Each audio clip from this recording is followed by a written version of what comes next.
4-5-3. The Bloomsburg Fairgrounds in Bloomsburg, Pennsylvania. They have yet to see anything in first-round competition, but we have seen plenty of action. Look at this truck nightlife. Well, as you can see behind us, Wayne Swazanic out of Florida took a ride on a wild side today. Wayne, what happened out there? Army, we hit the second set of cars wide open, because that's the only way you can keep up with these guys. And what happened was, as best I can tell, I slung the power steering belts off and lost the steering. When I got back on the ground, the truck was up on its side, which normally wouldn't be a bad situation, but of course, without the assist of the hydraulic steering, you just can't muscle the truck around. And going that fast, once the one tire caught, it rolled right on over. And look at the interior of the truck. The roll cage has been caved in. Wayne was lucky to walk away from this. Army, let's watch again. I think this wreck right here could prompt the use of window netting like we see in NASCAR stock car racing. Watch the left arm. Watch Wayne's left arm come out of the cockpit there once and twice. Yeah, exactly. You know, they're trying to adapt them to the open wheel vehicles. The monster truck guys, I think they need to look at the same rule, Gary. Round one pairings. Bigfoot 8 against No Problem and Nightlife against Nightmare. Then it's Barefoot and Bad Medicine, King Crunch, and Snakebite.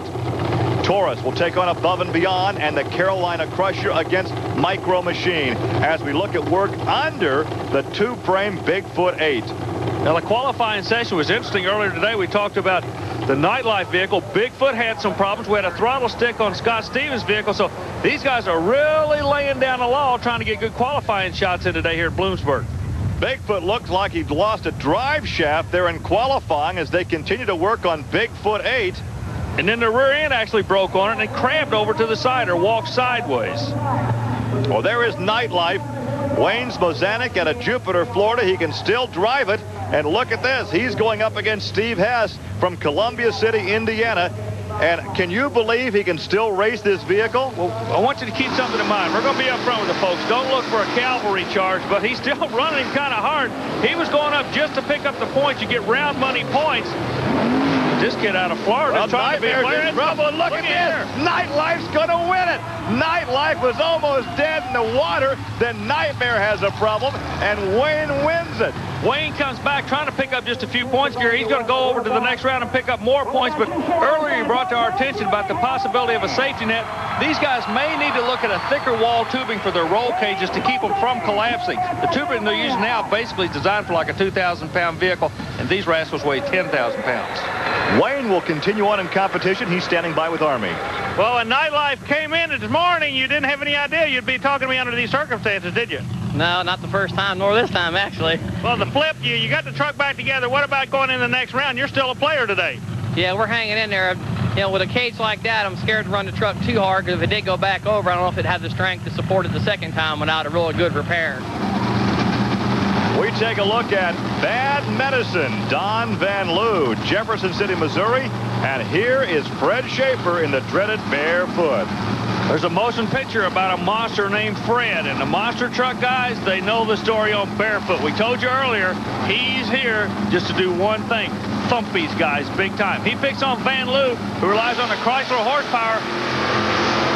Well, that's not going to be enough. Look at the air as Fred clears the first set of cars, then motors easily over the second, and he has an easy victory here in round one. The truck is actually about 6 inches longer than any other trucks, so it launches 6 inches further back in cleaner dirt, if you will. And Fred has the muscle under the hood to power over those cars. Here's Fred with Army. Probably the strongest Chevrolet truck in America is Fred Schaefer's National Champion Chevrolet. Fred, basically, you just came in here, you're throwing all the cards on the table. Only the baddest of the bad is going to walk out of this one today. There's some bad boys here today, and we got a big crowd, Army, and everybody's pumped up. There's a lot of flogging going on in the pit area, and it's going to be one heck of a race today. And look who's coming up. There is Snakebite. And Snakebite goes up against Scott Stevens in the Auto Value King Crunch. Gary, there's a couple different theories here on the monster trucks. I want you to notice the Snakebite truck, the motor location to the front, basically in the stock location as the truck. Stevens on the near side, he runs a mid-motor or rear motor setup. The monster truck fraternity is still trying to figure out the hot handle. Well, on paper, it would look that King Crunch had the advantage. He was the faster qualifier of these two. Pretty close, really close. Hang on, is he going to go on over? No, the snake bite almost got upside down. I tell you, it looked like the Blue Angels Precision Flying Team. They both got to the end of the track and went opposite directions. Look at this, both drivers doing a superb job.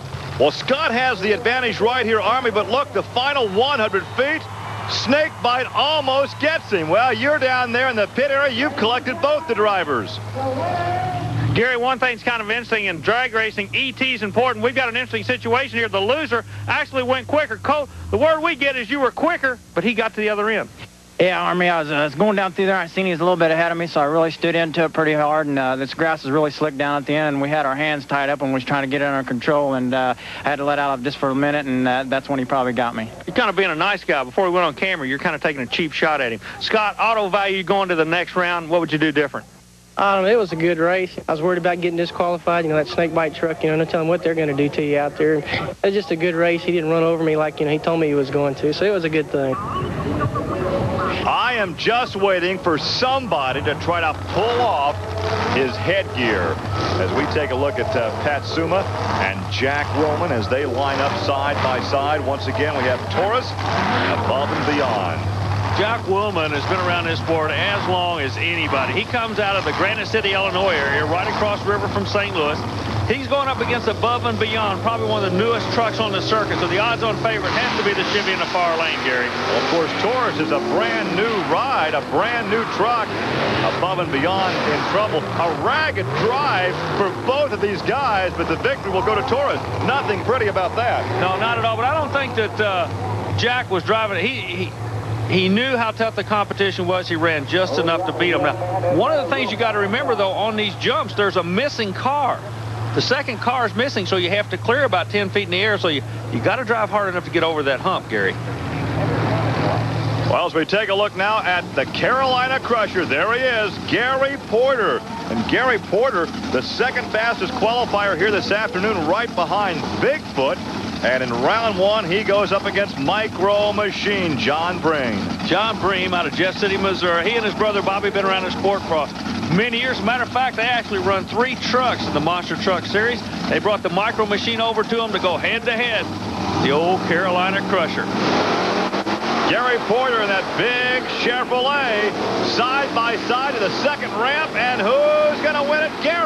Gary Porter by about a half length. He won that in the second half of that run. Yeah, he pulled it out on the top end of the track.